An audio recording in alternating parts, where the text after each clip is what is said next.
নমস্কার বন্ধুরা, তোমরা সবাই কেমন আছো? আশা করি তোমরা ভালো আছো। দেখো আমি কী রান্না করে যাচ্ছি। তোমার দাদাভাইকে তো ভাত খেতে দিয়েছি, খেতে বসে এসেছে। আর প্রথমে দেখো আছে এখানে মোরলা মাছ ভাজা করেছি, তারপর আছে শাক ভাজা, ডাঁটা শাক ভাজা করেছি, এটা আছে মোরলা মাছ হিঞ্চে শাক করেছি, আর এটা আছে পাট শাক দিয়ে ডাল করেছি রসুন দিয়ে, আর এটা আছে দেখো লোটে মাছ আছে, দেখো লোটে মাছটা আছে। হ্যাঁ, কালকের জন্য রেখে দিয়েছি, অল্প করে নিয়ে যাবো, একটা যে হয় লোটে মাছ।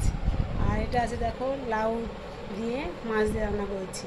ঠিক আছে বন্ধুরা, আর সঙ্গে আছে দেখো এই যে দেখো লেবুটাই ভালো লাগে মুখে। ঠিক আছে বন্ধুরা, আর এখন সবাই ভাত দেখো ছেলের ভাত সাজিয়েছি, এটা আমার ছেলের ভাত।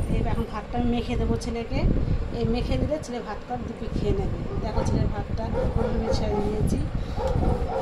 তাই ভালো লাগবে বন্ধুরা, তোমরা লাইক করবে, শেয়ার করবে, কমেন্ট করবে, সাবস্ক্রাইবটা করে দিতে ভুলবে না বন্ধুরা।